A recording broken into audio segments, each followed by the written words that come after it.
Hi friends, today we discuss about topic current affairs. Current అఫైర్స్లో ఈరోజు మనం discuss చేసేది ఏంటి అంటే పద్మ అవార్డ్స్, పద్మ పురస్కారాలు. పద్మ అవార్డ్స్ 2026లో రాష్ట్రపతి గారు ద్రౌపది ముర్ము ప్రకటించారు. ఇవి గణతంత్ర దినోత్సవం కంటే ఒకరోజు ముందు అంటే జనవరి 25 నాడు ఇవి ప్రకటిస్తారు. ఒక ఏడాదిలో పద్మ పురస్కారాలు మొత్తం 120 ఇస్తారు. బట్ ఈ ఏడాది ప్రకటించినవి 131. అంటే విదేశీయులు మరణాంతరం వాళ్ళు కాకుండా ఒక ఏడాదిలో 120 పురస్కారాలు ప్రకటించవచ్చు.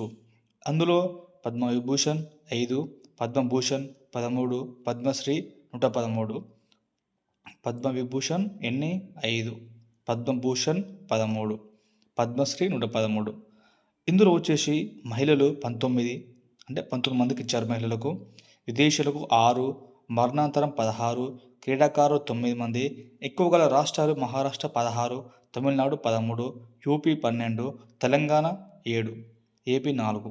ఓకేనా ఫ్రెండ్స్, మరోసారి మనం డిస్కస్ చేద్దాం ఏంటంటే పద్మ పురస్కారాలు 2026 ఇవి రాష్ట్రపతి గారు ఇవి ప్రకటిస్తారు. ఎప్పుడంటే రిపబ్లిక్ డే ఒక రోజు ముందు ప్రకటన చేస్తారు. ఒక ఏడాదిలో పద్మ పురస్కారాలు మొత్తం 120 ఇవ్వచ్చు. బట్ ఈ ఏడాదిలో ప్రకటించినవి 131. అంటే క్వశ్చన్ వచ్చేసి ఎలా ఉంటుందంటే పద్మ పురస్కారాలు మొత్తం ఈ ఏడాది ఎంత ప్రకటించారంటే 131. అందులో పద్మవిభూషణ్ 5, పద్మభూషణ్ 13, పద్మశ్రీ 113, 5, 13, 113. ఏపీలో 4, టీజీలో 7. ఇందులో వచ్చేసి మహిళలు 19, విదేశీయులు 6, మరణాంతరం 16. ఓకే, విదేశీయులు 6 ఇచ్చారు, మరణాంతరం 16 మంది. క్రీడాకారులు 9 మందికి ఇచ్చారు. ఇంకొక రాష్ట్రాలు మహారాష్ట్ర 16, తమిళనాడు 13, యూపీ 12.